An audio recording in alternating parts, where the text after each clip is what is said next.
namanya terbayang khasiatnya, sambung nyawa.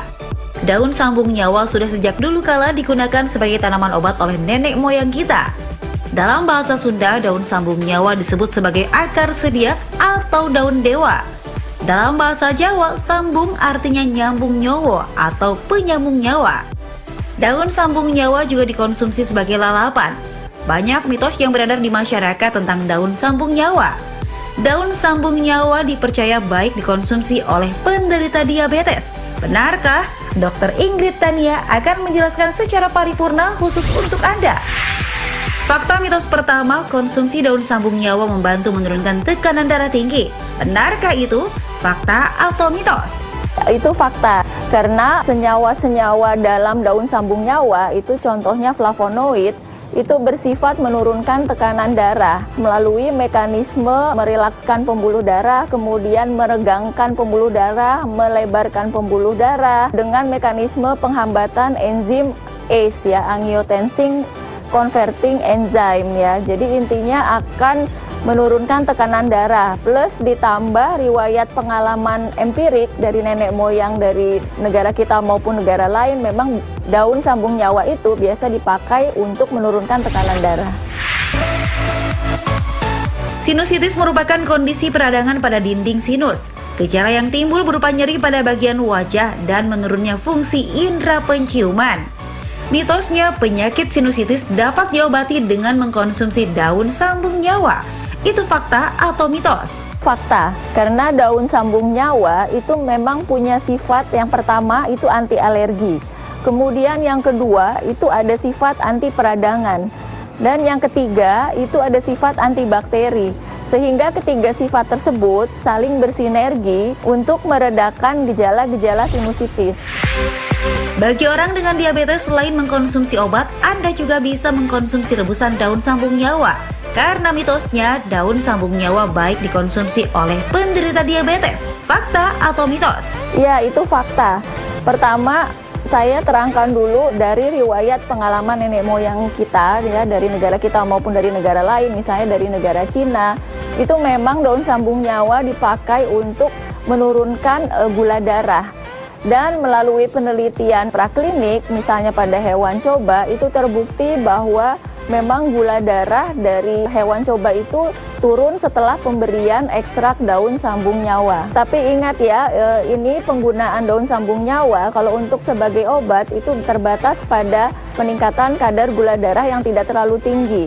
Jika kadar gula darahnya itu tinggi, maka kita perlu tetap mengkombinasi dengan obat-obat modern yang diresepkan oleh dokter.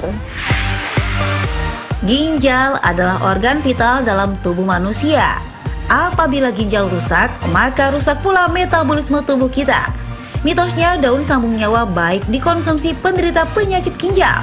Fakta atau mitos? Fakta, karena ekstrak daun sambung nyawa itu memang yang pertama dengan pengalaman nenek moyang memang biasa dipakai untuk gangguan-gangguan daripada ginjal. Nah, pada penelitian berikutnya, misalnya penelitian praklinik pada hewan coba, itu menunjukkan bahwa ekstrak daun sambung nyawa memang bermanfaat untuk melindungi organ ginjal. Jadi dia mempunyai fungsi yang namanya nefroprotektif, sehingga orang dengan gangguan penyakit ginjal itu akan mengalami perbaikan jika memang mengkonsumsi daun sambung nyawa, tetapi untuk gangguan fungsi ginjal yang sifatnya ringan. Bagi penderita kanker, selain mengkonsumsi obat dan juga melakukan kemoterapi, Anda juga bisa mencoba ramuan herbal daun sambung nyawa.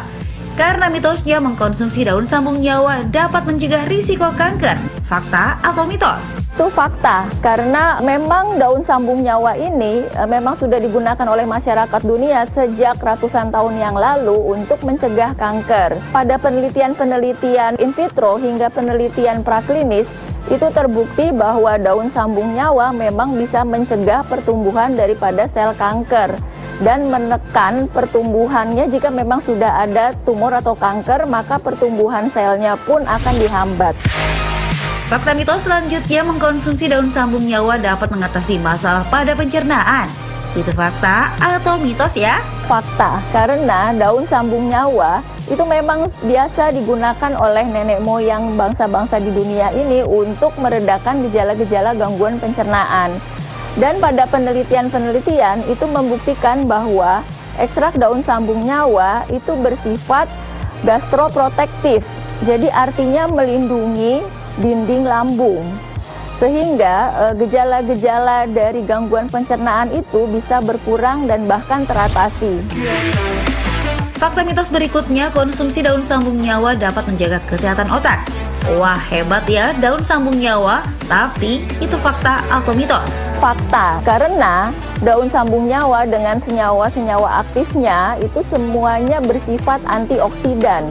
Ya, artinya akan menangkal radikal bebas, kemudian secara tidak langsung maka kesehatan otak pun akan lebih terjaga. Dan konsumsi daun sambung nyawa secara teratur sebagai makanan sehari-hari itu bisa mencegah risiko penyakit kardioserebrovaskular. Artinya jika penyakit kardioserebrovaskular itu bisa dicegah, maka tentunya kesehatan otak akan terjaga.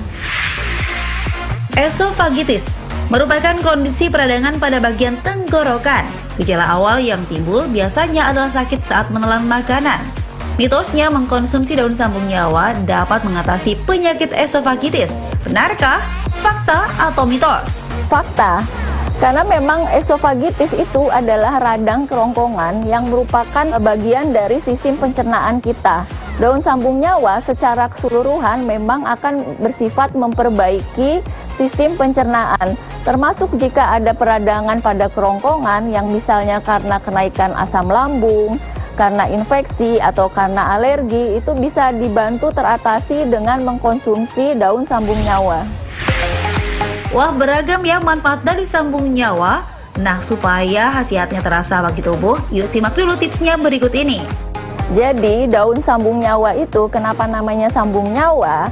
Karena memang sejak zaman nenek moyang kita, memang tanaman tersebut itu terkenal untuk menjaga kesehatan dan mengatasi berbagai macam penyakit, sehingga disebut sebagai sambung nyawa. Atau kalau orang Jawa bilangnya itu sambung nyowo, tapi kalau di Malaysia menyebutnya juga sambung nyawa.